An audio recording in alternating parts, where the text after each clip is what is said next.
présence à t'adorer. Je me souviens de ces moments dans ta présence à te louer. Je reconnais que mon cœur s'était fermé dans l'incompréhension.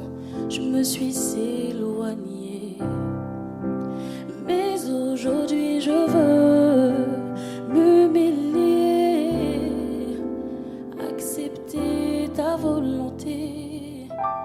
Parle à mon âme, parle à mon âme, parle à mon âme, parle à mon âme, comme au premier jour, comme au premier jour, premier amour.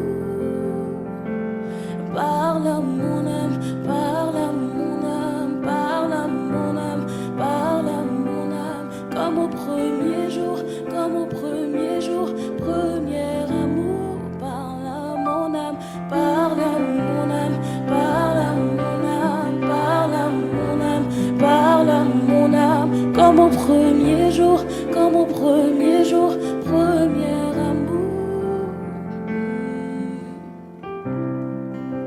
Je me souviens de ces moments dans ta présence à t'adorer.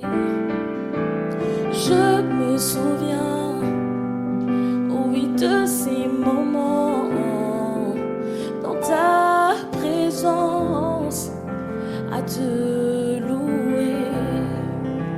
Je reconnais que mon cœur s'était fermé dans l'incompréhension. Je me suis éloignée, mais aujourd'hui je veux m'humilier,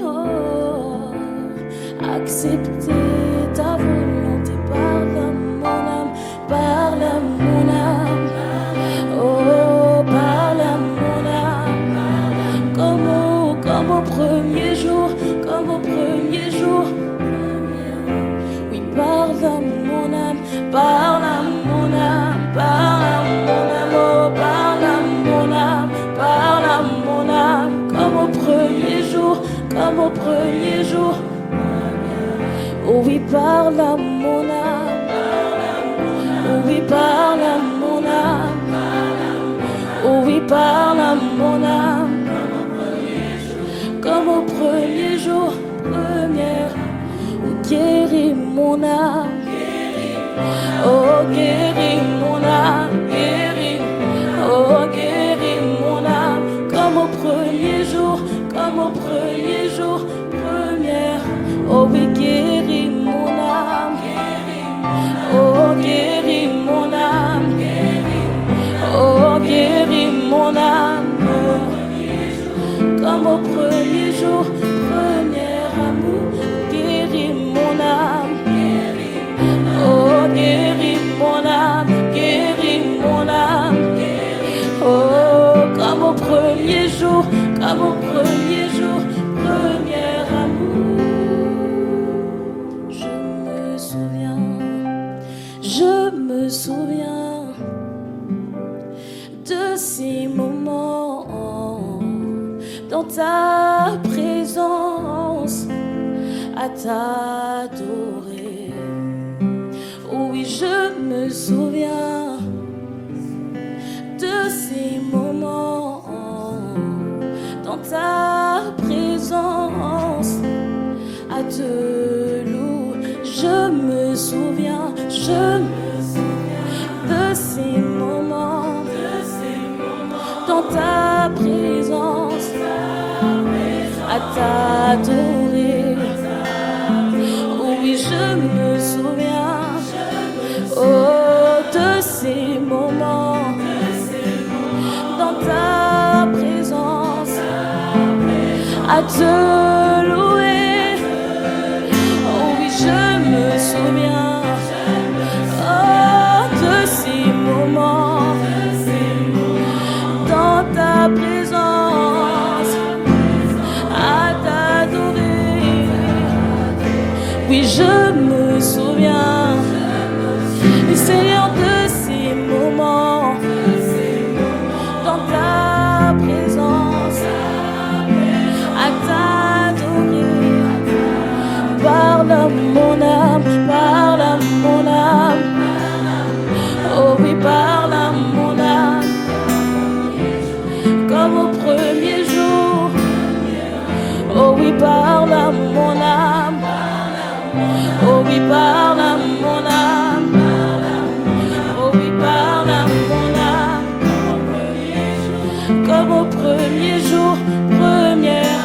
Oh oui, parle à mon âme.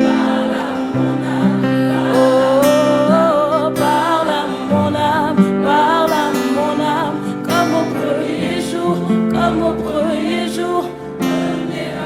Oh oui, guéris mon âme, guéris mon âme, guéris. Ne me laisse pas, non, non, non, ne me laisse pas. Oh oui, premier amour, parle à mon âme, parle à mon âme, parle à mon âme, parle à mon âme, comme au premier jour, comme au premier jour, premier amour.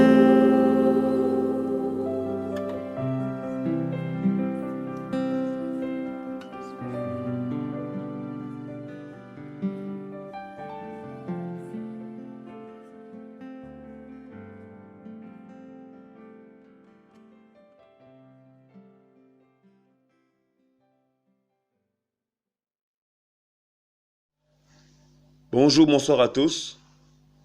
J'espère que vous allez bien. J'espère que vous vous portez bien chez vous. En tout cas, moi je me porte bien grâce au Seigneur Yeshua HaMashiach, le Seigneur Jésus-Christ de Nazareth. Père, je te remets toutes choses entre tes mains. Et je prie que cet enseignement encore aujourd'hui soit une source de bénédiction pour ceux qui l'écoutent ou ceux qui l'écouteront. Je prie qu'au travers de cela, les gens soient encouragés et qu'ils ne tendent les yeux que vers toi. Car tu es le seul vrai Elohim et le sauveur des nations, la lumière du monde. Seigneur, toi seul peux guérir ton peuple, peux libérer ton peuple de toute forme de fardeau, Père, de choses inutiles qui l'empêchent d'avancer avec toi. Et je prie, Seigneur Père, que ce partage soit vraiment une source d'encouragement pour les frères et sœurs qui l'écoutent. Béni soit ton Saint-Nom, Papa, pour tout ce que tu fais. Et qu'en ton nom, toute chose soit toujours bénie. Merci Seigneur pour ta grâce et que ton nom seul soit glorifié. Au nom de Yeshua. Amen. Voilà, je suis votre frère Messila. Je suis là pour un unième enseignement sur l'Église et sa doctrine. Voilà, récemment on a commencé un petit sous-thème toujours lié à l'Église. Comme vous le savez, nous sommes sur le Saint-Esprit. Et là, le partage dernier, nous avons parlé de le Saint-Esprit et l'Écriture. Précisément, on a parlé de l'inspiration. Alors, qu'est-ce que l'inspiration? L'inspiration, c'est le fait de pouvoir, au sens biblique du terme, c'est tous les écrits qui ont été inspirés par le Saint-Esprit. Voilà, et nous avons pris un passage de base, c'est 2 Pierre, chapitre 1. 2 Pierre 1, 2 Pierre 1, les versets 19 à 20. Je suis presque. Voilà, jusqu'à 21 même. Nous avons aussi la ferme parole prophétique à laquelle vous faites bien d'être attentifs, comme à une lampe qui brille dans un lieu obscur, jusqu'à ce que le jour ait brillé à travers l'obscurité de la nuit, et que l'évangile et que l'étoile du matin se lève dans vos cœurs. Sachez d'abord ceci, qu'aucune prophétie de l'Écriture ne vient d'une interprétation particulière, car la prophétie n'a jamais été autrefois apportée par la volonté humaine, mais c'est porté par le Saint-Esprit que ces hommes ont parlé. Alléluia. Donc, on dit ici, premièrement, que c'est poussé par le Saint-Esprit, voilà, que les hommes ont parlé. Et on a vu ensemble dans l'enseignement dernier, voilà, que tous les différents livres qui composent l'Ancienne Alliance sont inspirés par le Saint-Esprit. Par exemple, on a les 5 livres de Moshe qu'on appelle la Torah, voilà, ou encore Genèse, Exode, Lévitique, Nombre, Deutéronome.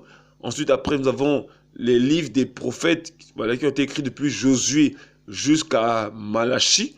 Voilà. Et on a les livres historiques, tous les livres qui sont qui sont pas prophétiques, comme par exemple Esther, Psaume, David, mais tous ces livres-là ont été inspirés par le Saint-Esprit.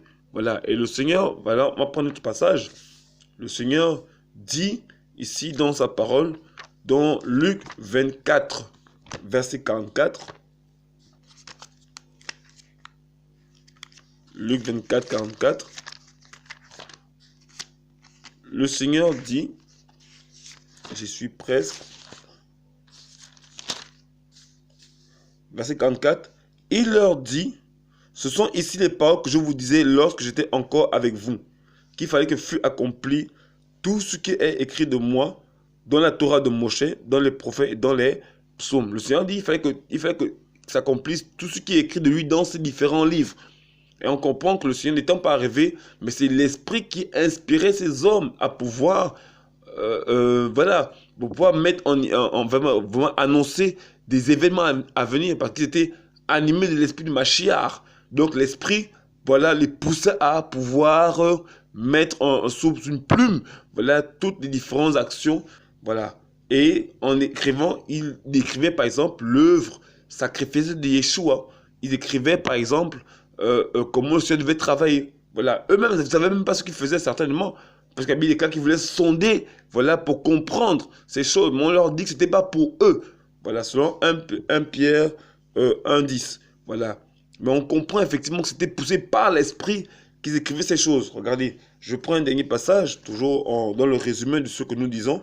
On va prendre Psaume 22, à partir du verset 1.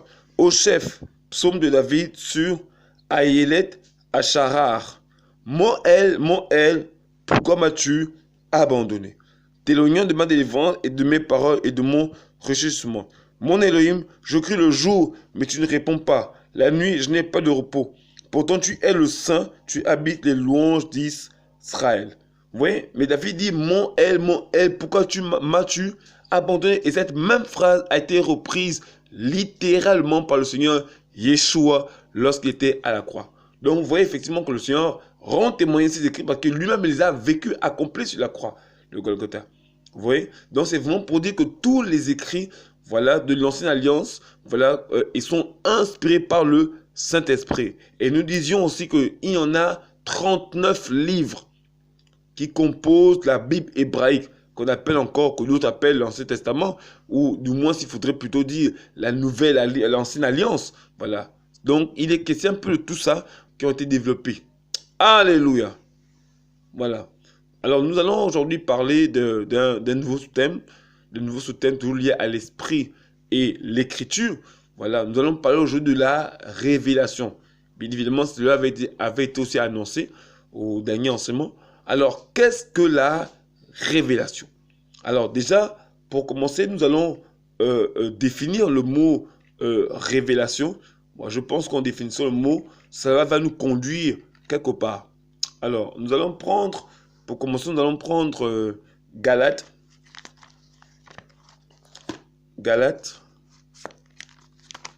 chapitre 1, les versets 11 et 12. La Bible dit, « Mais je vous fais connaître, frères, que l'évangile qui a été annoncé par moi n'est pas selon l'être humain. Je ne l'ai reçu d'aucun être humain. Personne ne me l'a enseigné, mais c'est par le moyen de la révélation de Yehoshua HaMashiach. » Alléluia. Alors, Paul dit que l'évangile qu'il prêche, déjà, c'est pas par un homme ne lui a pas enseigné, mais c'est par révélation du Seigneur Yeshua. Et comme nous le savons, pour nous qui sommes lecteurs de la Bible, voilà, et ceux qui ne le savent pas, ben, on va donner l'information. Paul était un pharisien. Pharisien, c'est-à-dire qu'il était l'un des membres l'une des sectes les plus rigides qu'il y avait en Israël. Et les pharisiens étaient, parce qu'il y avait un corpus en Israël qu'on appelait le Sanhédrin, qui était qui était composé plutôt des pharisiens, des sadducéens, voilà, des pharisiens et sadducéens. Mais en même temps, il y avait des Hérodiens, des partisans des Hérodes. Voilà, mais c'était plutôt, le Sanhédrin était composé des Sadducéens et des pharisiens. Et Paul était membre des pharisiens, était un des membres de cette secte, voilà, qui était très rigide au sujet de l'écriture, qui se considérait comme étant les dépositaires de la Torah de Moshe, puisque la Bible dit que nous sommes, le Seigneur dit dans Matthieu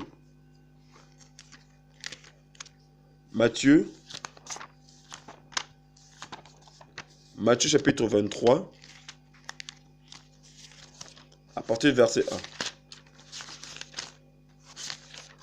La Bible dit dans Matthieu chapitre 23, à partir du verset 1, « Alors Yeshua parla aux foules et à ses disciples en disant, « Les scribes et les pharisiens sont assis dans la chair de Moïse. » Vous voyez, non? Il dit qu'ils sont assis dans la chair de Moïse.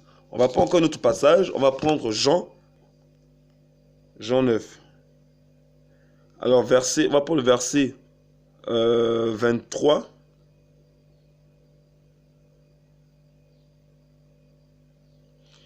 Pour cette raison, ses parents disent, il a de l'âge, interrogez-le lui-même. Il appela donc pour la seconde fois l'homme qui avait été aveugle et lui dit, donne gloire à Elohim. Nous savons que cet homme est un pécheur. Lui donc répondit et dit, je ne sais pas si c'est un pécheur. Je sais une chose, que j'étais aveugle et maintenant je vois. Mais il lui dit de nouveau, que t'a-t-il fait? Comment t'a-t-il ouvert les yeux? Et il répondit, je vous l'ai déjà dit, vous ne l'avez pas entendu. Pourquoi voulez-vous l'entendre encore? Voulez-vous aussi devenir ses disciples?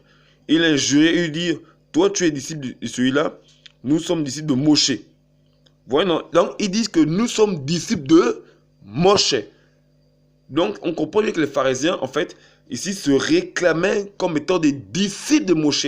Donc la Torah qu'ils avaient, ils étaient comme on va dire les personnes qui étaient chargées, habilitées pour pouvoir transmettre au peuple fidèlement l'écriture. Donc de transmettre au peuple la connaissance que Moshe avait. Mais le problème, c'est que les pharisiens étaient complètement paganisés. Voilà, étaient paganisés. On va voir, ils avaient remis en cause la Torah de Moshe en ajoutant des traditions. Matthieu chapitre 15. Nous sommes toujours dans l'échange, mais on prend quelques éléments comme ça pour pouvoir déjà comprendre la parole du Seigneur, l'enseignement du jour. Matthieu chapitre 15, à partir du verset 1. Alors des scribes et des pharisiens viennent de Yerushalayim auprès de Yehoshua disant, pourquoi tes disciples transgressent-ils la tradition des anciens? Car ils ne se lavent pas les mains quand ils prennent du pain. Mais il répondit, et vous, pourquoi transgressez-vous le commandement d'Élohim à cause de votre tradition? Vous voyez? Donc, le Seigneur dénonçait les pharisiens parce qu'ils avaient aboli la parole du Seigneur en mettant en place les traditions. Vous voyez? Donc, autant les scribes et les pharisiens, voilà, mais avaient remplacé la parole du Seigneur au profit des traditions. Et Paul était issu de cette secte. Vous voyez? Issu de cette secte. Voilà. Donc, Paul était pharisien. Et Paul, lorsqu'il devait aller persécuter les chrétiens parce qu'il était un farouche opposant, voilà, de la doctrine chrétienne, de la foi chrétienne, qu'on appelle à l'époque la voie. Voilà, il avait demandé au chef des synagogues, le chef, tout ça, de lui donner des lettres, voilà, pour qu'il puisse aller dans d'autres villes pour aller capturer les chrétiens et les ramener enchaînés à Jérusalem. Voilà. Et mais sur le chemin de Damas, il va rencontrer le Seigneur. Voilà, le Seigneur va le visiter. Il va tomber. Voilà, il va devenir aveugle. Il va faire une rencontre particulière pour l'apôtre Paul. Et à partir de là, il va être transformé. Il va être changé. Ce qui fait que Paul, après, bien évidemment, ayant eu cette révélation, voilà, va pour un temps s'exiler. On sait qu'il a fait 3 ans, comme on parle en Arabie. Voilà, il a pu remonter 14 ans plus tard après. Il est remonté à Jérusalem pour présenter aux anciens ce qu'il prêche. Mais une chose que Paul nous dit, donc le passage qu'on a lu tout à l'heure, dans Galates chapitre 1, versets 11 et 12, Paul dit que l'évangile qu'il prêche, il n'a reçu ni d'un homme, cela n'a pas été enseigné par un homme, mais par une révélation de Yeshua. Donc Paul, qui était pharisien, qui avait la doctrine, du Seigneur, de Moshe, du moins cette doctrine polluée, qui était édulcorée, qui était falsifiée, qui était corrompue, Paul a accepté de vomir toute cette connaissance au profit de l'évangile de Yeshua HaMashiach. Et Paul dit que cet évangile qu'il partage à travers différentes nations où il partait, il dit qu'il ne l'a reçu ni d'un homme, ni par un homme, mais par le moyen de Yeshua HaMashiach. C'est qu'il y a eu révélation, le Seigneur le lui a révélé. Voilà.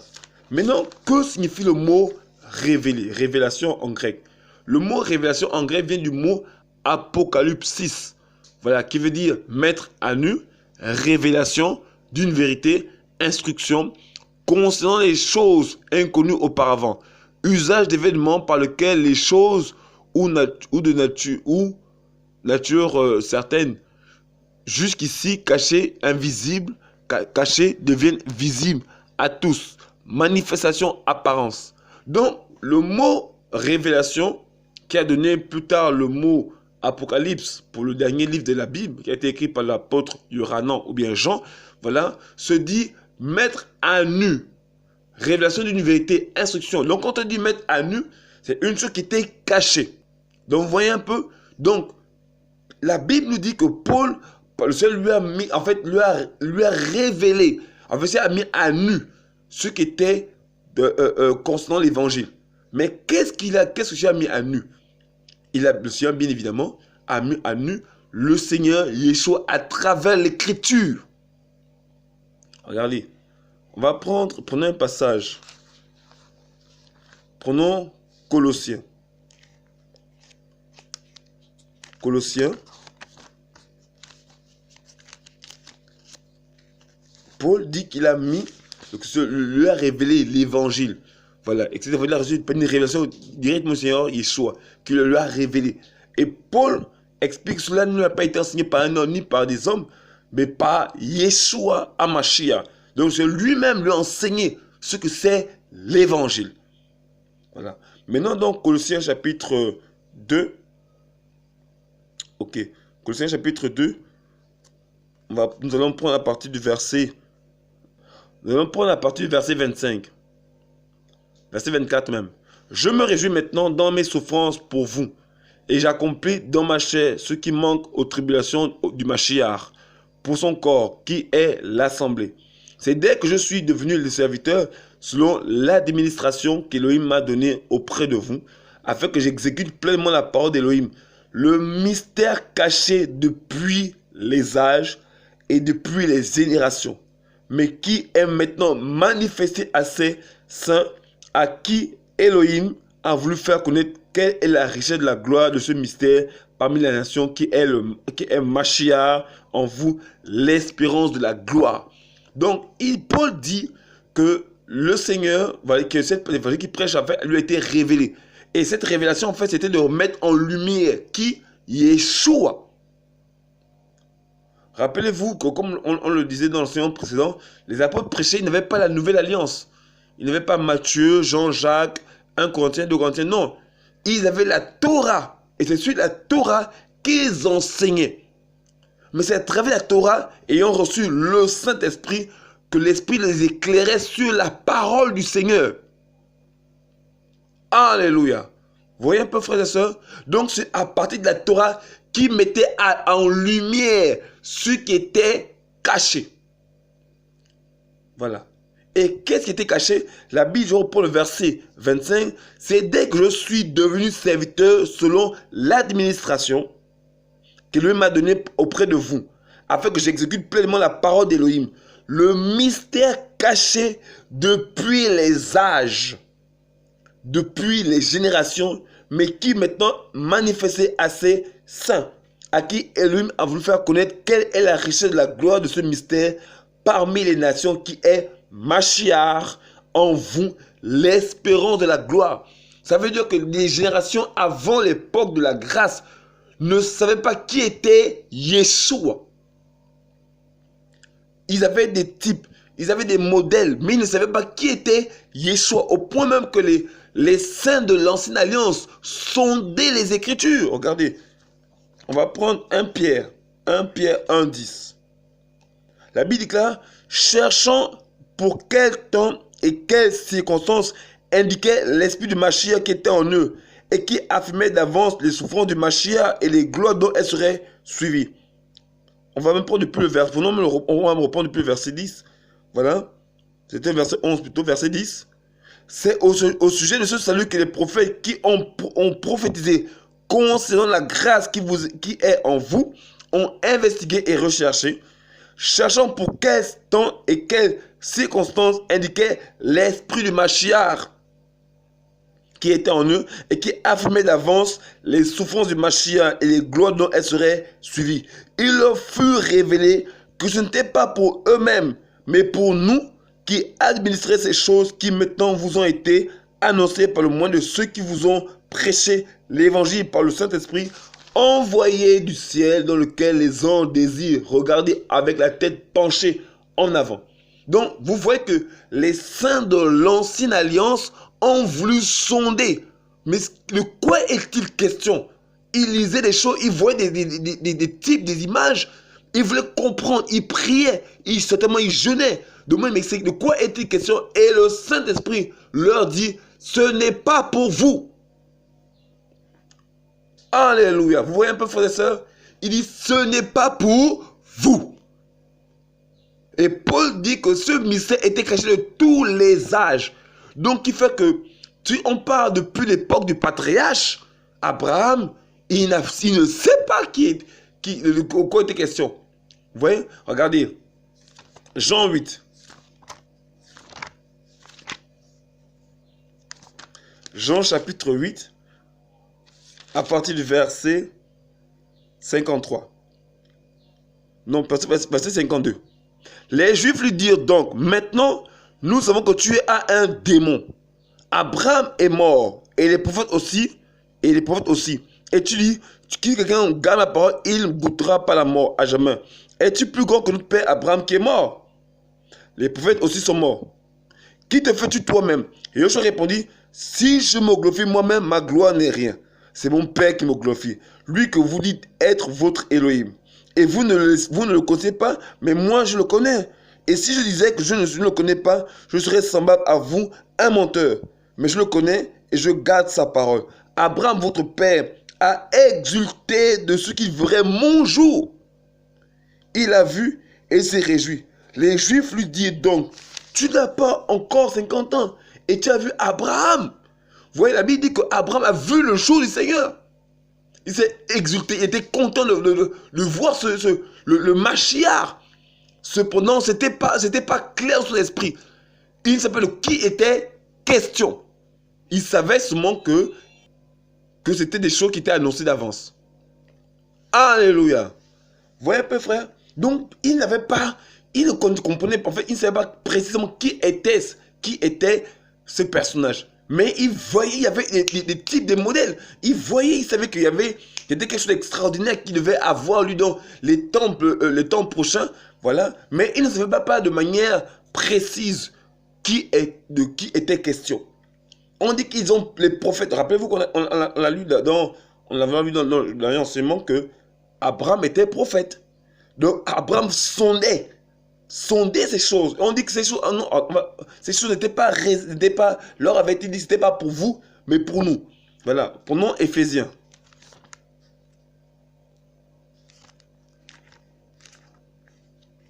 Éphésiens chapitre 3. On va encore lire.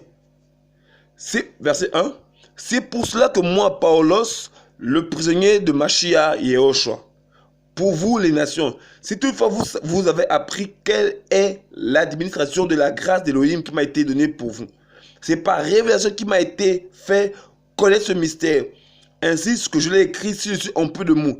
Par où, en lisant, vous pouvez comprendre mon intelligence du mystère de Mashiach, lequel n'a pas été apporté à la connaissance des fils des humains dans les autres générations. Par l'esprit des autres générations, comme il a été révélé maintenant par l'esprit à ces saints apôtres et prophètes, que les nations sont co-héritiers et membres du même corps et co-participants de sa promesse dans le Mashiach par le moyen de l'évangile, dont j'ai été fait serviteur dans la grâce de l'Élu qui m'a été donnée selon l'efficacité de sa puissance.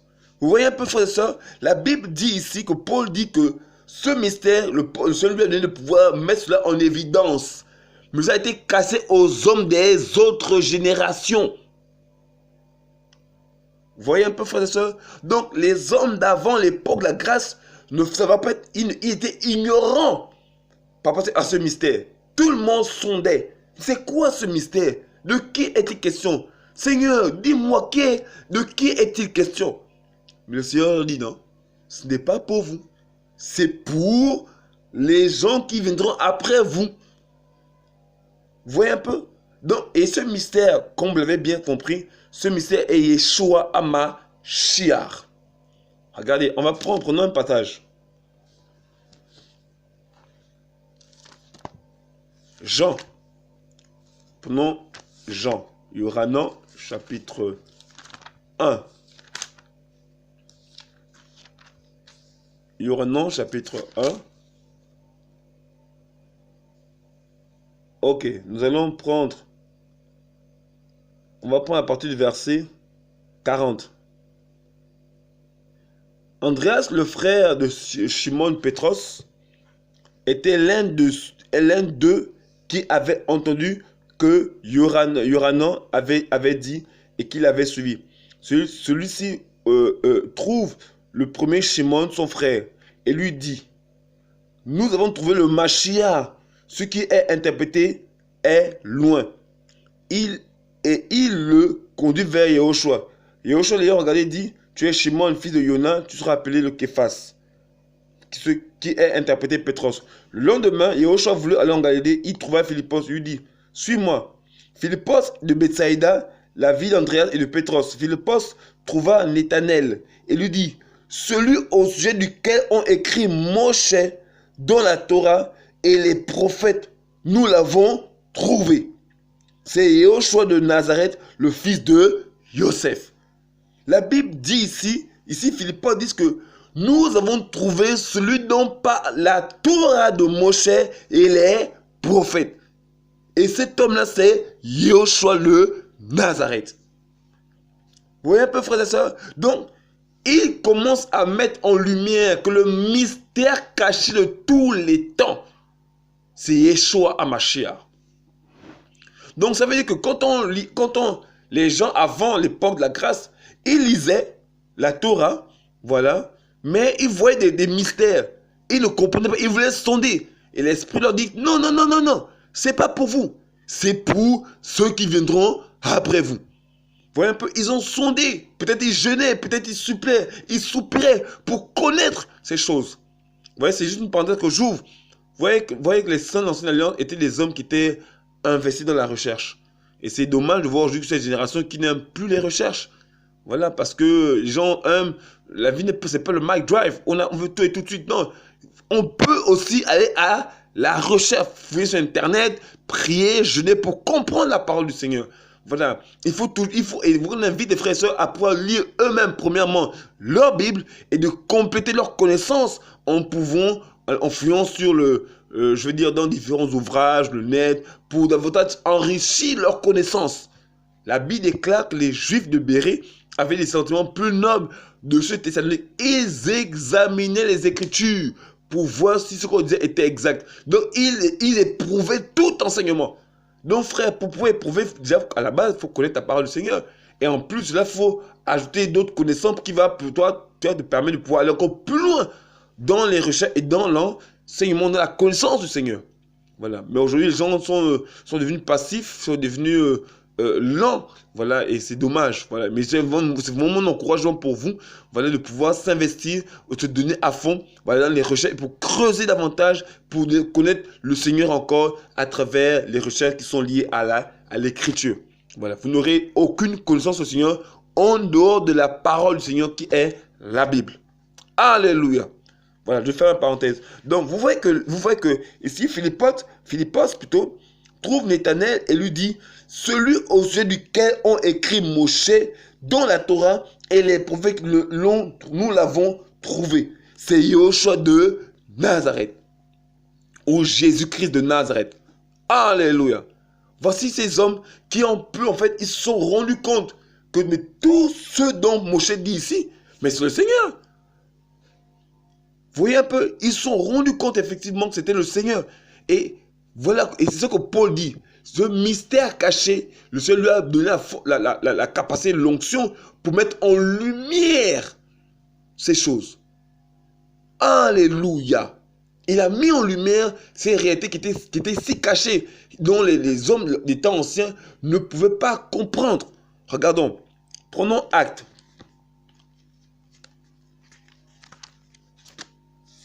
Prenons acte. Alors, nous allons prendre Acte chapitre 13. Acte chapitre 13. On va prendre à partir du verset 32.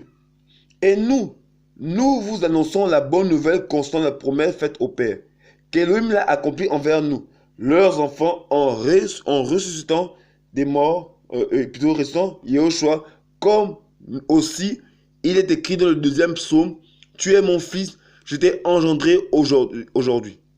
Mais qu'il ait ressuscité les morts, pour ne plus devoir retourner dans la corruption.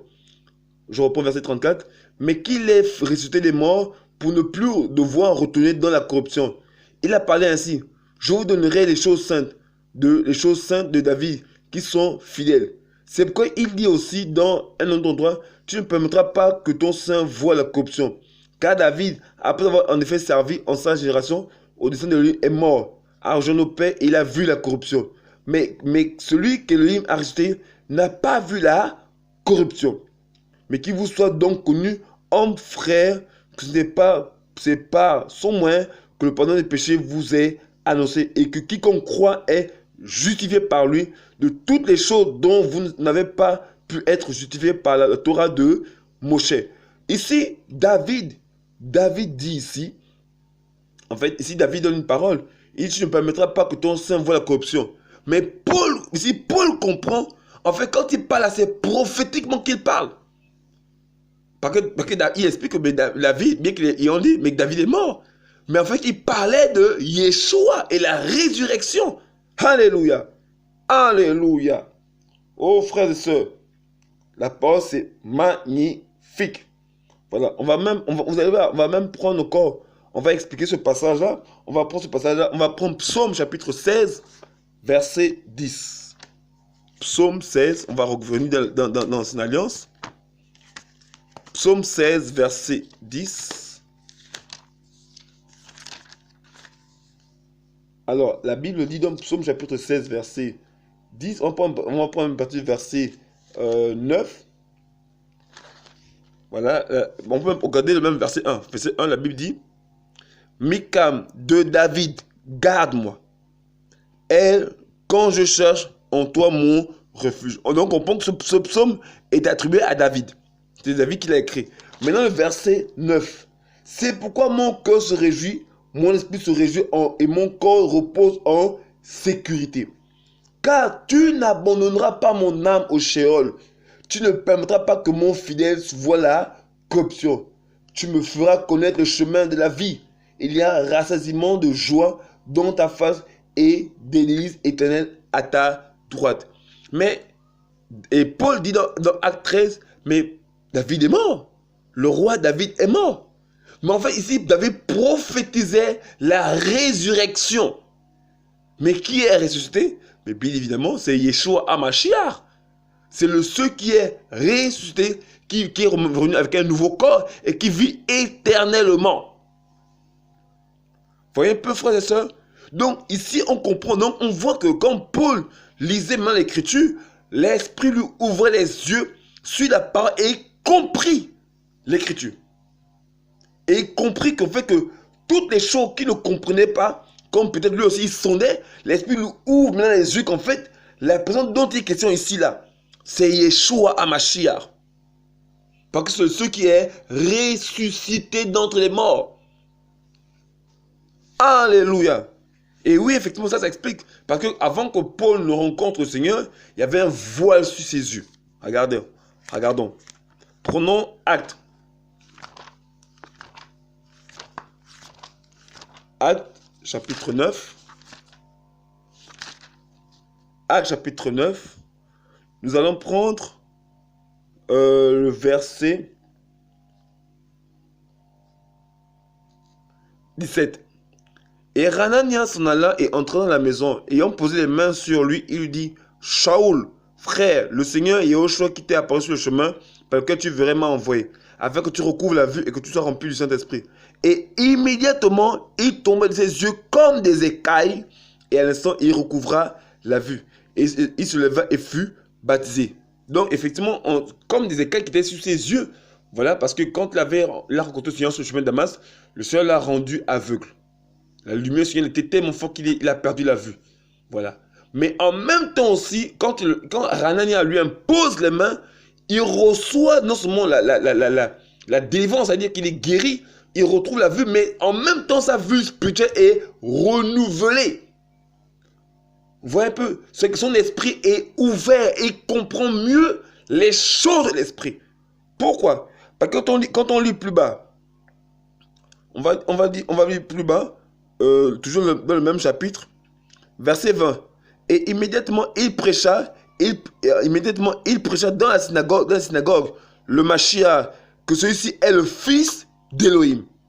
Mais comment se fait-il que Paul, mais parce que Paul, voilà, peut maintenant annoncer que lui qui a Yeshua est le Mashiach. Pourtant il a combattu Yeshua, mais parce que ses yeux ont été ouverts. Ses yeux ont été ouverts et il a compris en lisant maintenant la Torah.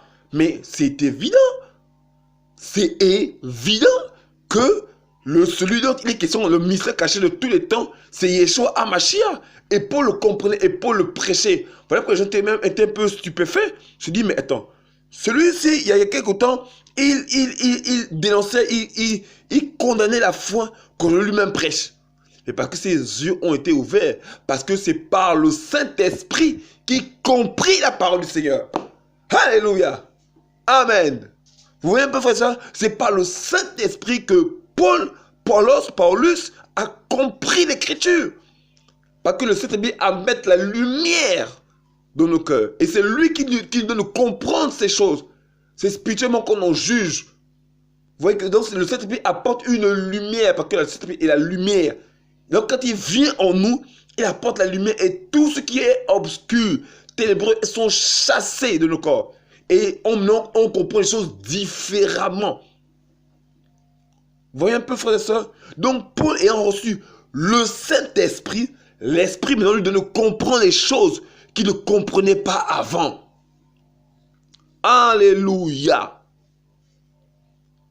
Oui, frères et sœurs, c'est ça la parole du Seigneur.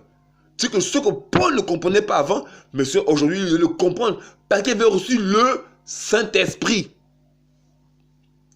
Parce que c'est le Saint-Esprit qui nous ouvre l'intelligence pour comprendre la parole du Seigneur. Alléluia. Regardons, prenons Jean. Jean chapitre 16. Nous en apprenons à partir du verset 12. J'ai encore beaucoup de choses à vous dire, mais vous ne pouvez pas les supporter maintenant. Mais quand il viendra, lui, l'Esprit de la vérité, il vous guidera dans toute la vérité. Il ne parlera pas de lui-même, mais il parlera de tout ce qu'il aura entendu et vous annoncera les choses à venir. Il me glorifiera parce qu'il prendra de ce qui est à moi et vous l'annoncera. Tout ce que le Père est à moi. C'est pourquoi je dis qu'il prendra ce qui est à moi et vous l'annoncera. On dit que l'Esprit nous conduira dans toute la vérité. Et c'est normal que Paul comprenait. Parce que l'Esprit, l'une des fonctions de l'Esprit était de pouvoir éclairer les humains sur la parole du Seigneur dans toute la vérité. Voilà pourquoi Paul comprenait maintenant. Mais en fait, c'est évident, c'est clair. Il n'y a pas d'ombre d'un doute. C'est Yeshua dans tes questions, dans l'Écriture. Mais parce que le Saint-Esprit lui avait été donné. Vous voyez, frères et sœurs, sans le Saint-Esprit, tu ne peux pas comprendre la parole du Seigneur. Elle sera pour toi une parabole. C'est tout. Je vais souvent dire, frère, mais pour ceux qui sont dans les assemblées, vous vous rendez compte que depuis qu'on prêche certains messages, les gens ne comprennent pas. Mais frère, n'allez pas loin. Les gens ne sont pas convertis. Parce que la compréhension des Écritures est donnée par le moyen du Saint-Esprit. Sans le Saint-Esprit, tu ne peux pas comprendre la Bible. Même si tu es un théologien, avec beaucoup de diplômes, bac plus beaucoup. Non! La compréhension des Écritures ne dépend pas de ton diplôme théologique, mais par la vertu du Saint-Esprit. Yeshua dit dans la Bible déclare dans Luc 24, 45, Yeshua leur ouvrit l'esprit afin qu'ils comprennent les Écritures. Donc c'est le Seigneur qui nous ouvre l'intelligence pour comprendre la parole du Seigneur. Sans le Saint-Esprit, tu ne peux pas comprendre la parole du Seigneur. Non. Ce n'est pas une affaire de diplôme, d'un niveau d'études. Non, ça n'a rien à voir. Oui, frère, ça ne dépend pas de ton niveau d'études. Parce que si c'était un niveau d'études, si c'était à cause du niveau d'études qu'on comprenait la parole du Seigneur, mais ça veut dire que beaucoup seraient disqualifiés d'avance, parce que plusieurs personnes n'ont pas fait de longues études. Mais on va voir ensemble dans l'Écriture qu'il y a des gens qui étaient des illettrés. Voilà, ils étaient illettrés, mais pourtant qui avaient une connaissance profonde du Seigneur. Regardons, Actes.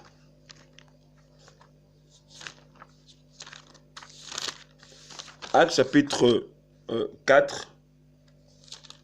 Nous allons prendre le verset.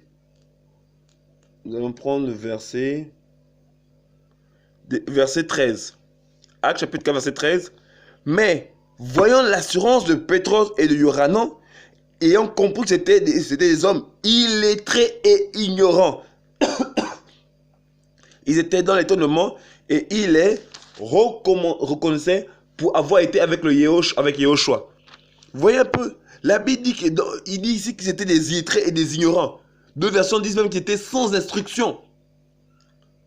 Vous voyez un peu, frère, ça. Donc c'était des hommes, pour les hommes, c'était des hommes sans instruction, qui peut-être n'avaient pas une certaine connaissance, qui étaient liés par exemple à une école rabbinique pour avoir une certaine qualification. Voilà, mais ils n'étaient pas de ces milieux. Pourtant, jusqu'aujourd'hui, ils ont écrit des choses profondes par rapport à la parole du Seigneur. Vous voyez un peu? Donc on comprend que la connaissance ne vient pas de notre niveau d'études, notre système linguistique profond, poussé, avancé. Non, la compréhension des Écritures vient du Saint-Esprit. Et Paul, qui, bien qu'ayant été enseigné au pied de Gamaliel, ne comprenait pas la parole. Parce que Paul, à cette époque, n'avait pas le Saint-Esprit. Voilà pourquoi Paul avait besoin de l'Esprit pour comprendre cette parole. Et en ayant compris, il mettait en évidence le mystère caché de tous les temps, Yeshua HaMashiach, Jésus-Christ de Nazareth. À travers toute l'Écriture, il prouvait, il montrait, il démontrait que le Mashiach Yeshua était le Mashiach. Alléluia. Et c'est ce que Paul explique. Et c'est ce dont on parle aujourd'hui. Quand on parle de révélation, c'est de révéler, se mettre en lumière ce qui était caché. Action de ôter le voile. Parce qu'il y avait un voile qui était posé. Regardez, 2 Corinthiens.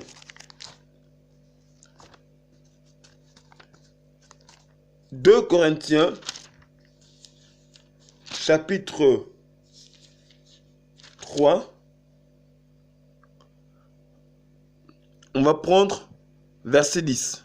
Car même ce qui a été glorieux dans une certaine mesure n'a pas été glorifié à cause de la gloire qui la surpasse.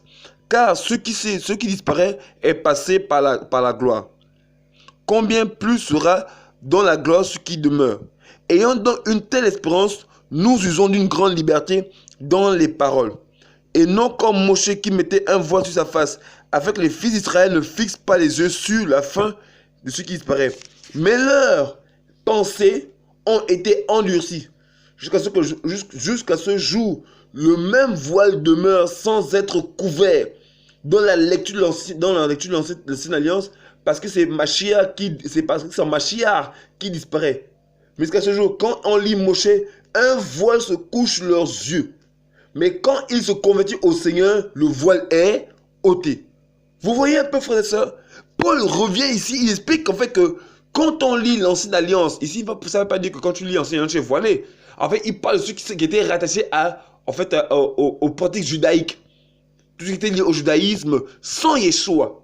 Voilà, déjà le judaïsme sans Yeshua. Mais tout ce qui était lié aux pratiques du judaïsme, voilà, quand ils lisaient Torah, il y avait un voile sur leur esprit. Et c'est normal qu'ils ne comprenaient pas la parole du Seigneur. Ils pouvaient comprendre des choses qui sont sociales. Voilà, qu'il fallait faire ceci, il fallait ça. Mais le mystère caché, le mettre en lumière, il fallait nécessairement avoir le Saint-Esprit. Et il dit, jusqu'à ce jour, le même voile demeure, sans être découvert, dans la lecture de l'Ancienne Alliance. Parce que c'est en Mashiach qu'il disparaît. Vous voyez, c'est en Mashiach que ce voile disparaît. Mais jusqu'à ce jour, quand on lit Moshe, un voile se couche sur leur cœur. Mais quand il se convertit au Seigneur, le voile est ôté. Donc quand on se convertit, le voile saute. Et ce qu'on lit devient évident. C'est normal. Parce que le Saint-Esprit est la lumière. Il est la lumière. Et il apporte la lumière à nos cœurs. Le jour où on se convertit, on reçoit le Saint-Esprit. Et c'est normal que tous les apôtres du Seigneur ont compris parce que l'Esprit leur donne de comprendre ces choses. Ils voient l'Écriture, ils sentaient que non, c'est ça la parole du Seigneur. Waouh! Parce que l'Esprit leur donne de comprendre ces choses. Alléluia! Vous voyez un peu, frères et sœurs, c'est ça la parole du Seigneur. Et nous sommes toujours sur le sujet de la révélation. Donc, la révélation, c'est de pouvoir mettre en lumière le mystère caché de tous les temps, c'est-à-dire Yeshua HaMashiach. Alors, on va essayer un peu de donner quelques éléments. Je ne vais pas tout donner forcément. Voilà, ça prendrait trop de temps et puis, voilà, ça prendrait trop de temps. Mais on a par exemple un cas simple. On va prendre par exemple, regardez, Genèse chapitre 1. Genèse chapitre 1. Alors, la Bible dit, au commencement, Elohim créa les cieux et la terre. Verset 1. La terre devint tohu bohu et la ténèbre était sur la face de l'abîme. L'esprit d'Elohim planait au-dessus des eaux. Elohim dit que la lumière apparaisse et que la lumière apparut. Elohim vit que la lumière était bonne. Elohim sépara la lumière de la ténèbre. Elohim appela la lumière jour, il appela la ténèbre nuit. Il y eut un soir, il y eut un matin, un jour. Après, on y est au verset 14. Elohim dit que les luminaires apparaissent dans le firmament des cieux pour séparer la nuit d'avec le jour, qui deviennent des signes pour les temps fixés, pour les jours et pour les années, et qui deviennent les luminaires dans le firmament des cieux et la lumière de la terre. Il fut ainsi. Elohim fit les deux grands luminaires, le grand luminaire pour gouverner le jour, le petit luminaire pour gouverner la nuit, ainsi que les étoiles. Ici, on nous parle des deux grands luminaires, le soleil et la lune. Mais c'est bizarre, on nous parle que dans Genèse 1, il y a une lumière. Mais cette lumière, c'est Yeshua. Il dit, je suis la lumière du monde. Donc on sait que quand Paul lisait, Paul comprenait cette lumière-là, c'est Yeshua. Mais il fallait l'esprit d'Élohim pour comprendre que cette lumière-là, c'est Yeshua HaMashiach. Vous voyez un peu, frères et sœurs? Voilà. On va prendre encore un autre passage. Genèse chapitre 6. Nous allons lire à partir du verset 5. Adam vit que la méchanceté de l'être humain était très grande sur la terre, et que toute la structure des pensées de son cœur n'était que mal en tout temps. Adam se repentit d'avoir fait l'être humain sur la terre. Il fut affligé en son cœur. Adam dit, j'exterminerai de la face du sol l'être humain que j'ai créé plutôt, depuis l'être humain jusqu'au bétail, jusqu'aux reptiles et même jusqu'aux oiseaux du ciel. Et car je me repens de les avoir faits. Mais Noah trouva grâce aux yeux d'Adonai. Voici la génération de Noah. Noah était homme juste et intègre en son temps. Noah marchait avec Elohim et Noah engendra 3 fils, Sem, Ram et Yéphet. La terre était corrompue en face d'Elohim, la terre était remplie de violence. Elohim regardait la terre et voici qu'elle était corrompue, car toute chair avait corrompu sa voix sur la terre. Et il me dit en noir, la terre, la fin de toute chair est venue en face de moi, car la terre est remplie de violence face à eux, et voici, je les détruis avec la terre. Fais-toi une arche, un bois de gopher, tu feras cette arche en cellule et tu l'enduiras de poids à l'intérieur et à l'extérieur. Tu feras de cette manière, la longueur de l'arche sera de 300 coudées, sa largeur est de 50 coudées, et sa hauteur de 30 coudées. Je m'arrête là. Alors, ici, on nous parle de l'arche de l'Alliance.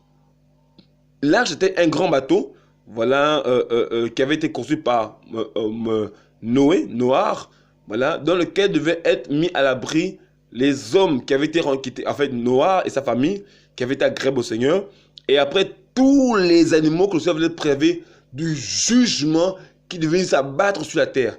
Mais cette arche-là, c'est l'image de Yeshua. C'était un type de Yeshua. Donc on voit que sans l'Esprit du Seigneur, on ne peut pas connaître qui est Yeshua.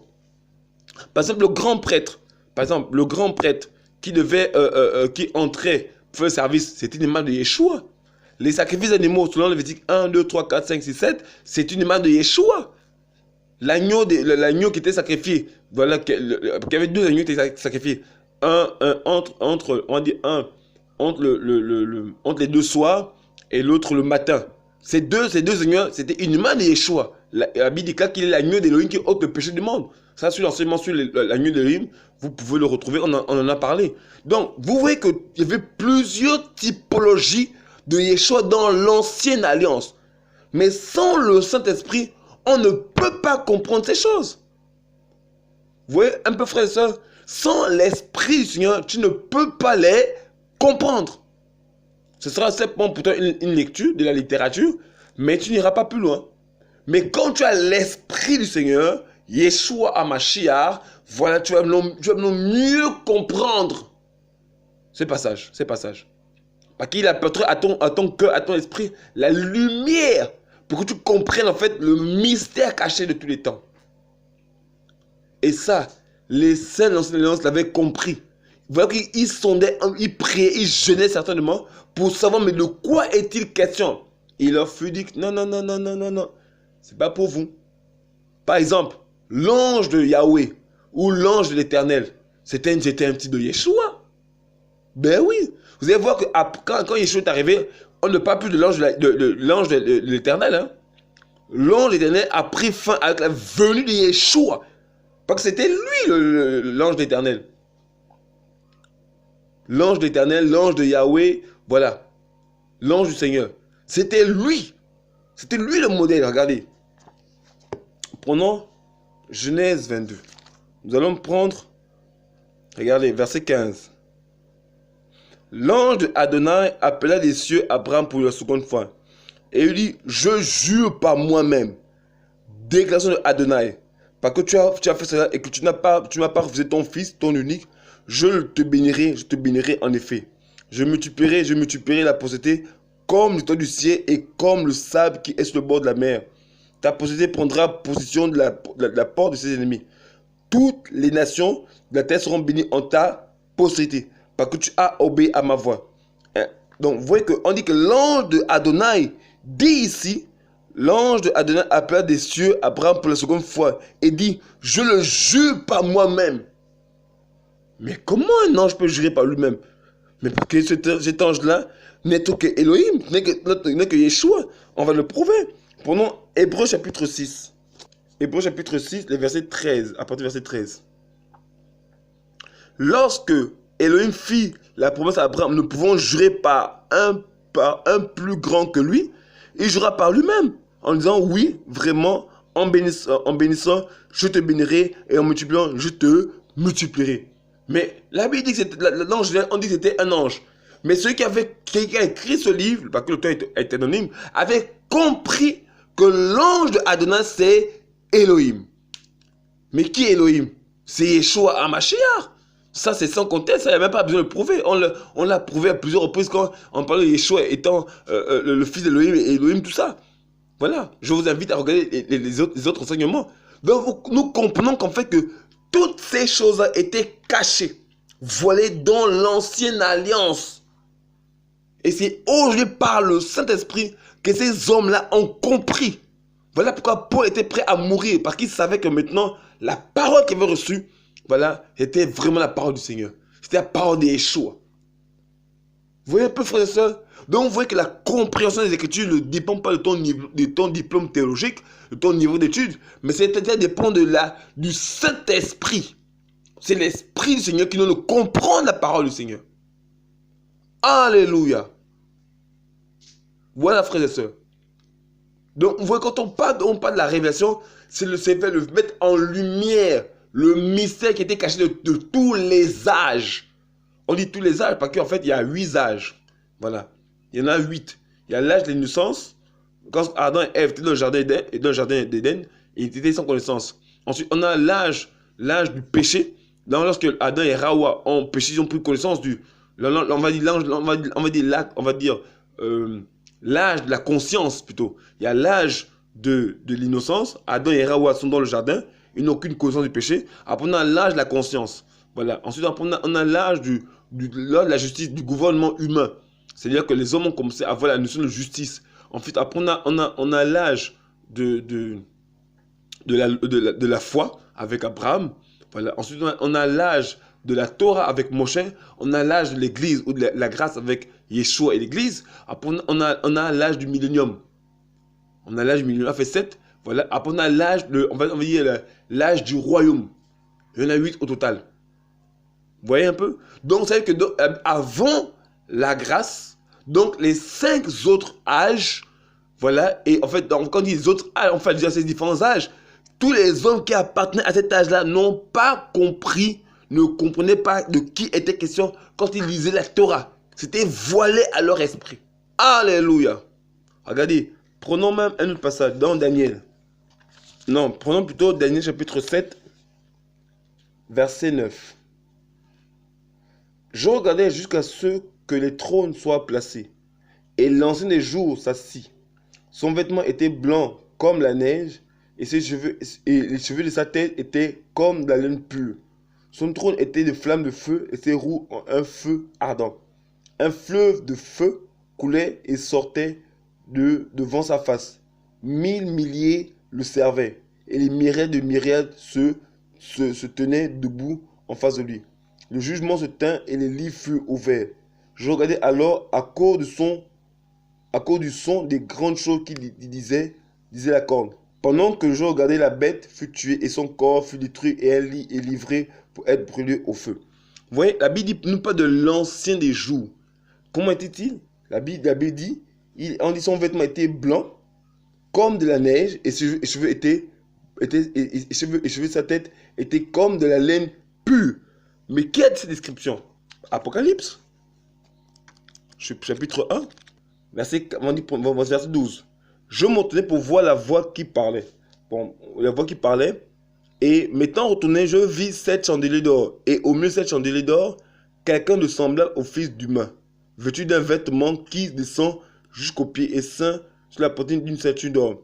Sa tête et ses cheveux blancs comme de la laine blanche, comme la neige, et ses yeux comme une flamme de feu, et ses pieds semblables à du cuir ardent comme brûlé dans une fournaise, et sa voix comme le bruit des grandes eaux. Et de sa main droite, il y avait 7 étoiles, et de sa bouche sort une épée aiguë à 2 tranchants, et son visage comme le soleil qui brille dans sa force. Et quand je le vis, je tombais à ses pieds comme mort. Il me posa sa main droite sur moi en disant, n'aie pas peur, moi je suis le premier et le dernier, et le vivant. J'étais mort et voici, je suis vivant d'âge en âge. Amen. J'ai les clés de l'Hadès et de la mort. Mais c'est la même description. Donc, ce que l'ancien des jours que Daniel avait vu, c'était Yeshua HaMashiach. Et Paul, en lisant la Torah, comprenait que c'est sans conteste. C'est le personnage le plus mentionné dans l'écriture. Quand vous lisez par exemple la Bible en hébreu, vous allez voir que il y a 2 lettres qui reviennent régulièrement. Je pense plus de 5000 fois si je ne me trompe pas. C'est l'Aleph Tav. Par exemple, quand on lit en hébreu, le chapitre 1, verset 1, Bereshit bara Elohim et Hashamein vehet haaretz. Le et là, Aleph et Tav, selon les juifs rabbiniques, en fait, c'est la signature de Mashiach. Et ces deux consonnes-là, vous le trouvez dans toute l'écriture hébraïque. Or, l'Aleph et le Tav est la première et la dernière lettre de l'alphabet hébraïque. Or, comment Dieu se présente-t-il? Il se présente comme étant, je suis l'alpha et l'oméga, je suis l'Aleph et le Tav, je suis le premier et le dernier, le commencement et la fin. C'est clair. Donc, ça veut dire que le Yeshua c'est la personne la plus indiquée dans toute l'ancienne alliance. On ne parle que de lui du premier chapitre au dernier chapitre de l'ancienne alliance. Et quand les apôtres prêchaient, ils avaient connaissance de cela et ils mettaient en lumière ces révélations. Ces messages qui étaient cachés, ils les mettent en lumière aujourd'hui. Parce qu'ils avaient compris par le Saint-Esprit qu'il était question de Yeshua HaMashiach. Alléluia. Vous voyez un peu, frères et sœurs, c'est ça la parole du Seigneur. Ben oui, c'est ça la parole du Seigneur. Donc on comprend que les apôtres avaient pour objectif de mettre en lumière tout ce qui était question dans l'ancienne alliance qui parlait de Yeshua. Voilà. Alléluia. C'est ça la parole du Seigneur. Et on comprend qu'aujourd'hui, qu'en fait, voilà pourquoi aujourd'hui on peut dire qu'en fait, il n'y a pas d'autre message. Il n'y a pas d'autre message. C'est le message qui est prêché aujourd'hui. C'est le message qui doit être centré sur Yeshua HaMashiach. Parce que de l'ancienne à la nouvelle alliance, on ne parle que d'une seule personne. Oui, de l'ancienne à la nouvelle alliance, on ne parle que d'une seule personne. Donc arrêtez de nous parler, pasteurs, les prophètes, les apôtres. Non, parlez-nous de l'agneau d'Elohim. Yeshua HaMashiach, la parole d'Elohim. Le roi, le souverain, le maître, le roi des cieux. Alléluia. Voilà, frères et sœurs. Donc nous comprenons ensemble que Paul explique ce mystère caché de tous les âges qu'il a aujourd'hui, que le Seigneur lui ne pouvait mettre en lumière. Il était question de Yeshua HaMashiach. Regardez, même par exemple, parmi les 7 fêtes du Seigneur, il y avait une fête qu'on appelle la fête des prémices. La fête des prémices, il consistait à pouvoir prendre les premiers fruits de la terre, voilà, les premiers fruits de la terre et l'amener au grand prêtre. Mais ces fruits de la terre-là, c'était l'image de la résurrection. Regardez, 1 Corinthiens chapitre 15, à partir du verset 20. Mais maintenant, Mashiach est ressuscité d'entre les morts. Il est devenu l'offrande du premier fruit de ceux qui dorment.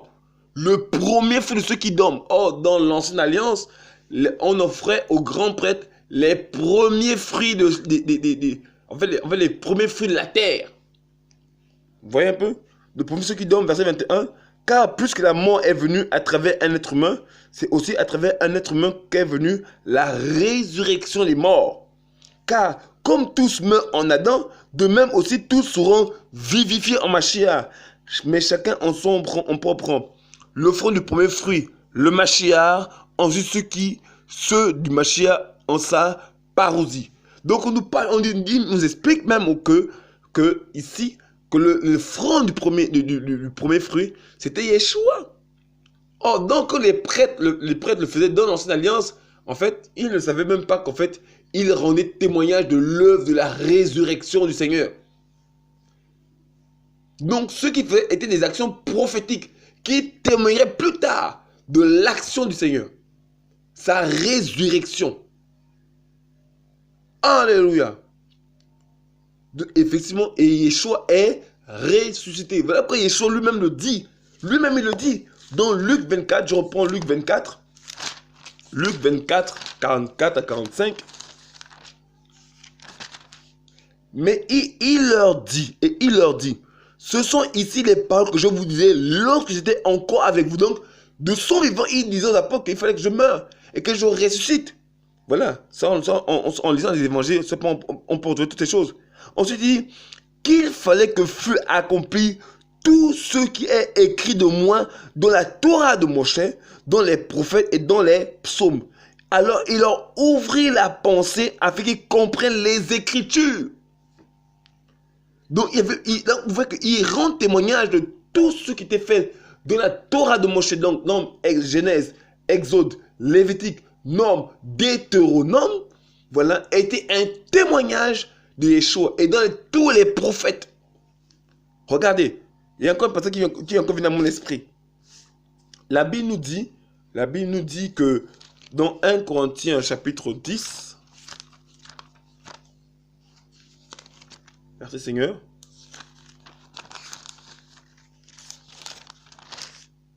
« 1 Corinthiens 10 à partir du verset 1. Or, je ne veux pas que vous ignoriez, frères, que nos pères ont tous été sous la nuée et qu'ils sont tous passés au travers de la mer, qu'ils ont tous été baptisés en Moshe dans la nuit et dans la mer, et qu'ils ont tous mangé le même aliment spirituel, et qu'ils ont tous bu la même boisson spirituelle, car ils buvaient au rocher spirituel qui les suivait. Or, le rocher était le Mashiach. » Vous voyez un peu? Donc, ça veut dire que le rocher qui suivait les enfants d'Israël dans le désert, c'était Yeshua HaMashiach. Donc, vous voyez que quand on parle de on va dire la Trinité, en fait, la Trinité est limitée. Regardez tous les aspects du Seigneur. Oui, tous les aspects du Seigneur. Il y en a plusieurs. On nous disait que le rocher spirituel qui suivait les enfants d'Israël, c'était Yeshua. Mais c'est Paul qui l'écrit. Mais Paul l'écrit parce qu'il a compris par l'esprit. Le Seigneur lui a donné de comprendre. Un voile est tombé ses yeux. Il a compris la parole du Seigneur. C'est sûr que Paul veut chaque jour être toujours dans l'étonnement. Seigneur, c'est pas croyable. Je t'ai combattu, mais pourtant, c'est toi dont nous parle l'écriture. J'imagine Paul. J'imagine que peut-être Paul devait se repentir à chaque fois au Seigneur, mais qu'est-ce que j'ai fait? Je te combattais en temps, c'était toi dont était question. Ah, mais oui. Oui, frère et soeur, regardez. Prenons encore notre passage. Ésaïe chapitre 8, 13. C'est Adonai Tsevaot que vous devez sanctifier. C'est lui que vous devez craindre et redouter. Il deviendra le sanctuaire, mais aussi la pierre d'achoppement, le rocher de scandale pour les deux maisons d'Israël, le filet et le piège pour les habitants de Jérusalem. On dit ici, je reprends le verset 13, c'est Adonai Tsevaot que vous devez sanctifier. C'est lui que vous devez craindre et redouter. Il deviendra, dit Adonai Tsevaot deviendra le sanctuaire, mais aussi la pierre d'achoppement, le rocher de scandale. Waouh! Oh! Il est le rocher de scandale. Adonai Tsevaot dit, il dit, je reprends verset 13, c'est Adonai Tsevaot que vous devez sanctifier. C'est lui que vous devez craindre et redouter. Il deviendra le sanctuaire, mais aussi la pierre d'achoppement, le rocher de scandale pour les deux maisons d'Israël. Mais qui est le rocher des âges? C'est Yeshua HaMashiach. Et il dit ici que c'est Adonai Tsevaot deviendra le rocher d'achoppement. Attendez. Acte 4, 12. 11. C'est lui la pierre méprisée par vous qui bâtissez, mais qui est devenu la tête de l'angle. Vous voyez un peu? On a encore un autre passage, voilà, qui parle effectivement pendant Luc 14. On nous dit que le Seigneur est le rocher. Prenons quand même ce passage-là. Luc chapitre 20, verset 17. Et fixant sur eux son regard, il dit, que veut donc dire ce qui est écrit? La pierre qu'ont rejetée ceux qui baptisaient est devenue la tête de l'angle. Quiconque tombera sur cette pierre sera brisé. Elle écrasera celui sur qui elle tombera. Mais il est question du Seigneur. Ben oui, il est question du Seigneur. Alléluia. Vous voyez un peu? Donc c'est cette pierre dont il était question dans Ésaïe 8. Alléluia. Voilà, frère. Donc, ça, en fait, moi-même, ça fait quand même, je réalise encore en même temps quand le prophète dit dans le passage de Ésaïe chapitre 8, verset 13, c'est Adonai Tsevaot que vous devez sanctifier. C'est lui que vous devez craindre et redouter. Il deviendra le rocher, mais aussi la pierre d'achoppement, le rocher de scandale pour les 2 millions d'Israël. On a une claire information ici que Yeshua est Adonai, Yahweh. Il n'y a pas l'ombre d'un doute, frères et sœurs. C'est clair. Yeshua est Adonai. Il est Yahweh. Il est l'Éternel. Il est Elohim. Voilà. C'est ça la parole du Seigneur. Et vous voyez que tout ça là, Paul en lisant comprenait ces choses. Les apôtres comprenaient ces choses. Alléluia. Et Paul avait reçu la grâce de pouvoir expliquer non seulement ces choses, mais les mettre en lumière, en écrit, pour édifier les frères et les sœurs. Ben oui. C'est ça la parole du Seigneur. Waouh.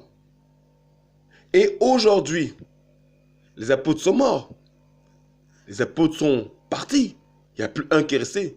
Mais de leur vivant, ils ont mis des écrits. Ils ont laissé des écrits. Merci Saint-Esprit parce que tu as conservé les écrits pour qu'elles nous parviennent. Merci Seigneur. Donc le Seigneur a conservé les écrits apostoliques. Alléluia. Tous les écrits ont été conservés. De sorte qu'aujourd'hui, nous avons 39 livres. 39 livres concernant l'Ancienne Alliance et 27 livres. Parce qu'il y a eu, dans les 27 livres, il y a 13 livres écrits par l'apôtre Paul et 14 livres voilà, écrits par les autres apôtres. Donc Paul a lui-même à partir écrit, on va dire, le 2 tiers à lui seul. Il a écrit le 2 tiers des écrits de la Nouvelle Alliance. Lui seul. Et il expliquait ces choses-là. Mais aujourd'hui, les apôtres ont laissé leurs écrits qui constituent maintenant aujourd'hui la base de la Nouvelle Alliance. Qui constitue aujourd'hui notre fondement, notre socle, notre appui concernant l'évangile et en même temps aussi les écrits apostoliques. Ce qui recommandait aux églises de pouvoir observer. Vous voyez un peu, frères et sœurs? Donc on a les 39 livres qui composent l'Ancienne Alliance et 27 livres qui composent la Nouvelle Alliance. Et les deux ensemble font 66 livres. Voici la Bible du Seigneur, elle est complète. La Bible complète. 66 livres. Il n'y a pas un de plus, il n'y a pas un de moins. Alléluia.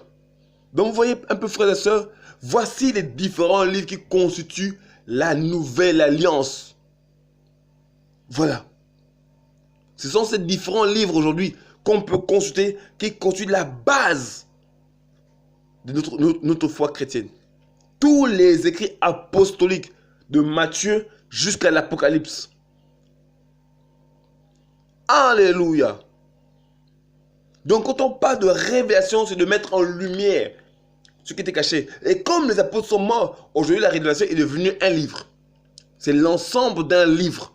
C'est-à-dire que tous les différents livres de Matthieu, Marc, Luc, Jean, Actes des apôtres et les autres épîtres, voilà, sont venus mettre en lumière ce dont il était question dans l'Ancienne Alliance. Donc la révélation est devenue un livre aujourd'hui. C'est les écrits de la Nouvelle Alliance. Voilà. Qu'on peut aussi appeler, on va dire, à propos des Actes des apôtres, on peut parler du testament de Yehoshua. Voilà. Vous voyez un peu, frères et sœurs? C'est ça la parole du Seigneur. C'est ça la parole du Seigneur. Alléluia. Donc tous ces livres aujourd'hui, on en a 66 livres. Et je vais ajouter, voilà, que ces différents livres sont incontestables. On ne peut pas les remettre en cause. Déjà, la communauté israélite a reconnu les 39 livres composant la Bible de l'Ancienne Alliance. Voilà. Après, il y a eu les différents livres de la Nouvelle Alliance. Mais regardez, avant qu'on développe quelque chose, alors, on va dire qu'après, quand les apôtres ont commencé à mourir, déjà de leur vivant, il y avait plusieurs lettres, voilà, qui venaient de différentes assemblées, différents personnages, voilà, qui venaient, qui disaient beaucoup de choses et qui troublaient les frères. Et c'est pas nouveau parce que Paul lui-même, par exemple, Paul dénonçait ces différentes lettres. Par exemple, je prends 2 Thessaloniciens. 2 Thessaloniciens.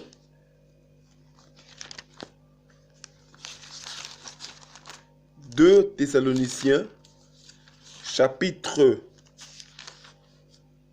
2, à partir du verset 1.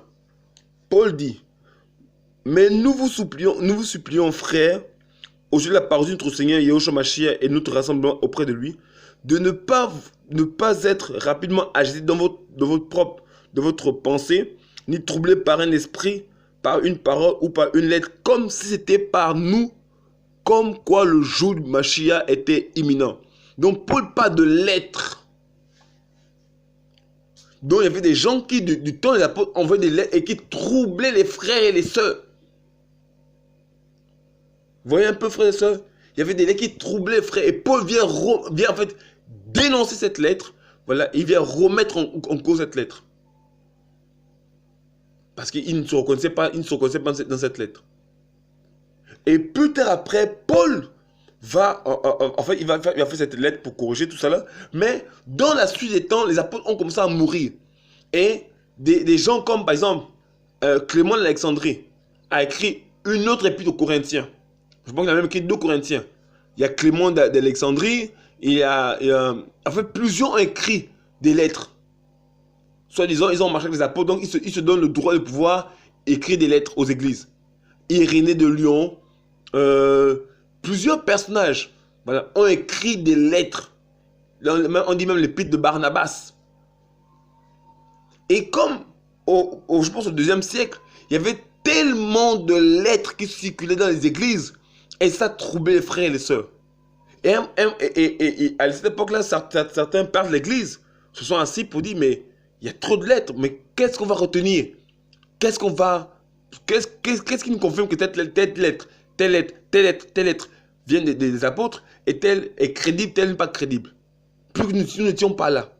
Alors je pense que c'est peut-être l'Esprit les a conduits, voilà, et ils se sont dit à eux-mêmes, comme il n'y a plus aucun apôtre pour authentifier ces différentes lettres dont nous ne sommes pas totalement d'accord, parce que la plupart des lettres de ces messieurs qui étaient envoyés se réclamaient comme ayant marché avec les apôtres ou avoir été disciples des apôtres. Encore qu'on n'est pas disciples d'un homme, voilà, nous sommes disciples, voilà, du Seigneur de gloire. Voilà. Néanmoins, ils se disaient non, on était disciples des apôtres. Et c'est ceux qui leur donnaient ce droit de pouvoir écrire des lettres. Et comme à cette époque-là, les lettres troublaient les frères et les sœurs, ils se sont dit, nous n'allons retenir aucune autre lettre que ce que les apôtres ont connu de leur vivant. Vous voyez un peu, frères et sœurs? Ils vont dire, nous n'allons reconnaître aucune lettre, voilà, que celle que les apôtres ont connue de leur vivant. Précisément les 27 épîtres que nous connaissons, les 27 livres. Et c'est comme ça que le canon biblique va être fermé. Parce qu'il y avait tellement de lettres qui circulaient dans la sous-région et on ne savait pas laquelle était des apôtres ou bien était authentique. Parce que ces auteurs se réclamaient des apôtres, et se réclamaient d'avoir marché avec les apôtres et pouvaient se donner le droit d'écrire des lettres, mais ça troublait les frères. Et ils se sont dit à leur époque que non, voici ce qu'on va faire. Nous n'allons reconnaître comme authentiques seulement les livres ils ont laissé de leur vivant. Voilà. Il faut même dire que même du vivant, certains hommes, voilà, commencent à reconnaître les épîtres apostoliques. Regardez, on va prendre un exemple. On va prendre par exemple le cas de Marcion. Marcion était un homme qui a vécu à une certaine époque, voilà, qui lui-même aussi, voilà, se réclamait du Seigneur. Encore que c'était un impie, voilà. Mais il a, du son vivant, il a reconnu certaines Bibles.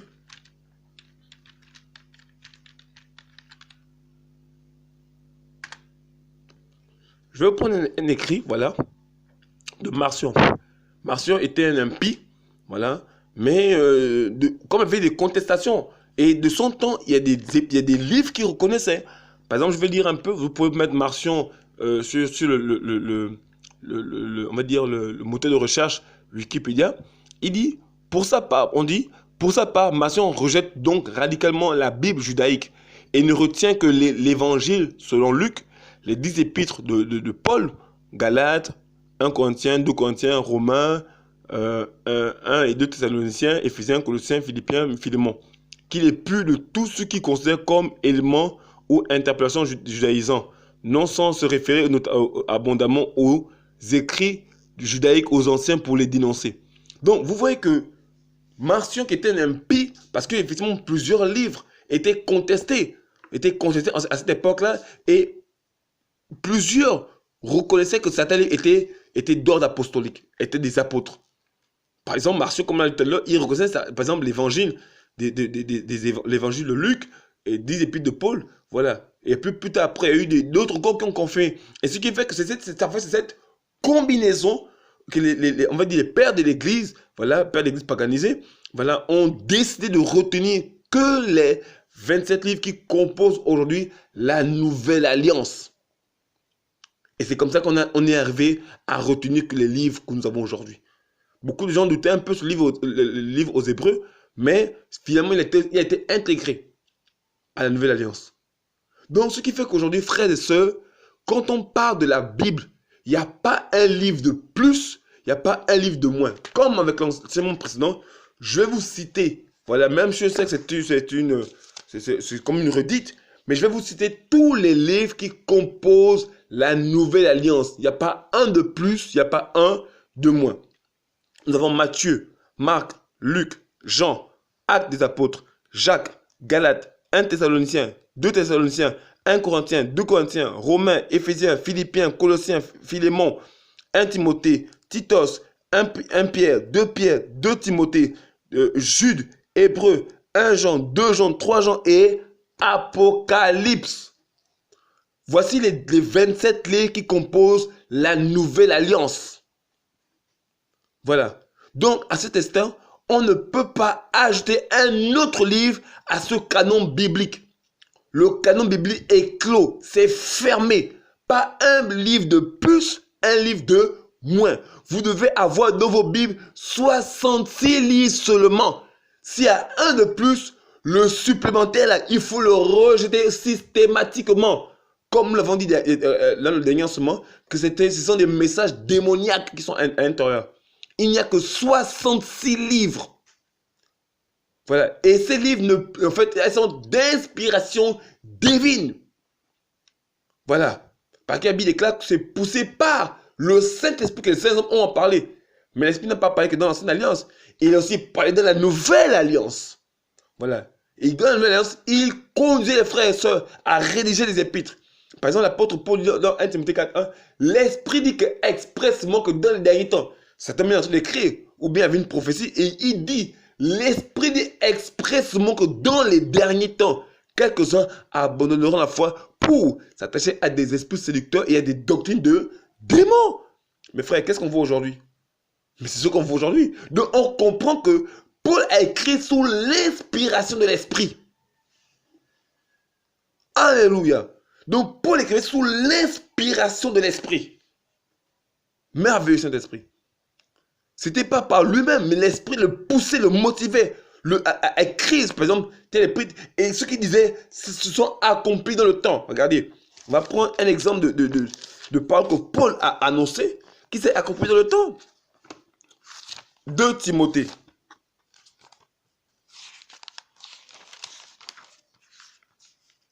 2 Timothée.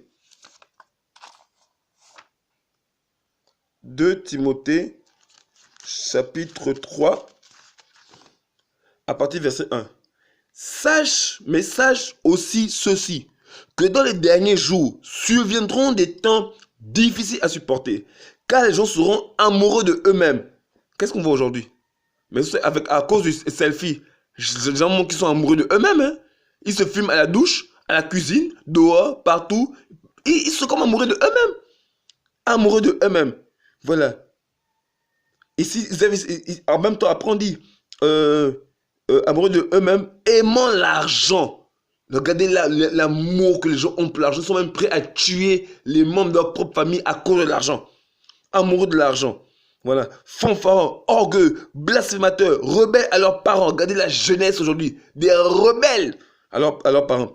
Ingrats, sans religion, les athées, sans affection naturelle, sans loyauté, calomniateurs, sans autocontrôle, cruels, opposés à la bonté et aux hommes bons, très téméraires, enflés d'orgueil, amis de la volonté plutôt qu'amis de l'Élohim, ayant l'apparence de la piété. Mais il y a des gens qui dans les assemblées ont l'apparence de la piété, mais c'est des païens. Voilà, mais ayant renié la puissance. Éloigne-toi donc de tes gens. Et toutes ces choses, frères et sœurs, vous-même, vous pouvez le témoigner. On le vit. Donc, vous voyez que Paul, pourtant, cette parole a été écrite il y a 2000 ans. Mais on le voit s'exécuter devant nos yeux avec précision et exactitude. Donc, on comprend que c'est l'esprit qui inspirait Paul. Ben oui, regardez. 2 Pierre. 2 Pierre. On va essayer de prouver que ces écrits ont été inspirés par le Seigneur parce qu'on voit le jeu des effets. Voilà.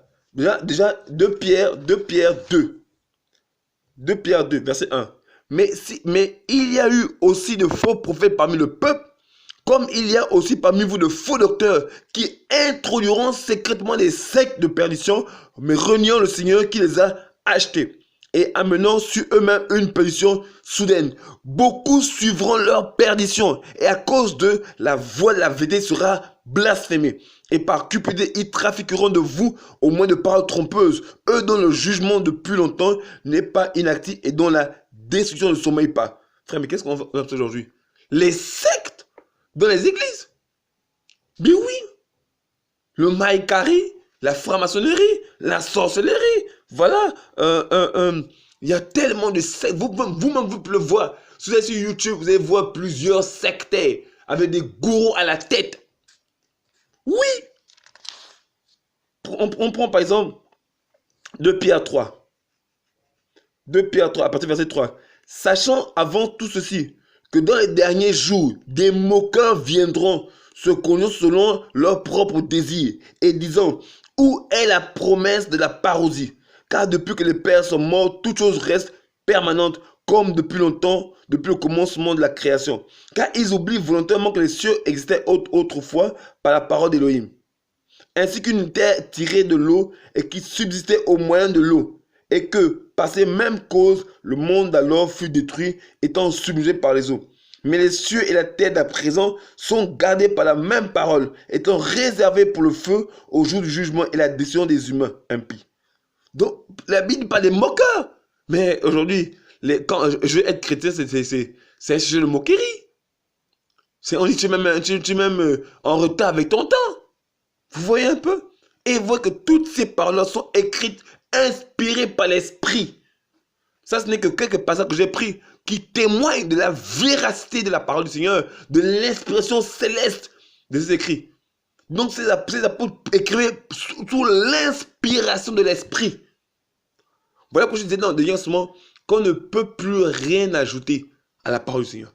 Parce que tout est complet. Le canon biblique aujourd'hui est fermé. Et on ne peut pas remettre en cause la parole du Seigneur. L'esprit ne peut pas inspirer un autre livre. Voilà, au 66 qui existe déjà. Comme je dis dans l'enseignement dernier, ça ne veut pas dire que l'esprit ne peut pas inspirer quelqu'un d'écrire un livre sur une thématique tiré de la Bible. Non, il inspire toujours. Il y a des gens qui écrivent des livres, tout ça là. Merci Seigneur pour les livres qu'ils écrivent sous l'inspiration de l'Esprit. Mais au canon biblique, il n'y a plus un autre livre qu'on peut ajouter. Tout est complet. Il n'y a que 66 livres inspirés par le Saint-Esprit. Alléluia. Et ça, on ne peut pas les remettre en cause. Alléluia. Voilà, frères et sœurs. Voici le message que je voulais nous partager au sujet de la révélation. Parce que la révélation, elle vient mettre en lumière le roi des rois, le Seigneur des seigneurs, l'alpha et l'oméga, le commencement et la fin, le premier et le dernier, le Aleph et le Tav, le lion de la tribu de Yehuda. C'est lui le message. Yeshua HaMashiach. Il n'y a pas d'autre message. Il n'y a pas 50 messages. Il n'y a pas 3 messages. Il n'y a qu'un seul message. Yeshua HaMashiach. Et c'est de lui seul dont nous devons parler. Alléluia. Voilà, frères et sœurs. Voilà, j'espère que vous avez été encouragés. Voilà, c'est vraiment ce partage que j'avais pour nous. Voilà, et je pense que nous ferons un troisième, nous ferons un troisième enseignement maintenant sur l'illumination. Voilà, nous ferons un troisième sur l'illumination, parce qu'on a abordé maintenant l'inspiration, c'est-à-dire quels sont les différents livres de l'Ancienne Alliance, la révélation, ce sont les livres qui ont été écrits par les saints de la Nouvelle Alliance, et nous parlerons maintenant de l'illumination qui nous concerne nous. Parce que je reprends, l'inspiration concerne les saints de l'Ancienne Alliance, la révélation concerne les saints du premier siècle, les apôtres et prophètes qui sont morts aujourd'hui, que dont le canon biblique est fermé. Maintenant, l'illumination nous concerne, nous, les hommes des temps de la fin. Voilà. Donc, nous allons nous arrêter par là et nous reviendrons sur un troisième enseignement concernant l'illumination. Voilà, soyez bénis, soyez encouragés, que le Seigneur vous fortifie. Voilà, si le moment que le Seigneur vous bénisse, vraiment vous encourage et qui vous donne la force encore de garder témoignage de la parole du Seigneur jusqu'à la fin. Frères et sœurs, le Seigneur est en train de revenir. Voilà, il n'est plus le temps pour nous d'être distraits d'une quelque manière que ce soit. Nous devons rester focalisés sur le Seigneur de gloire. Alléluia. Voilà, soyez bénis et que le Seigneur vous garde. Amen.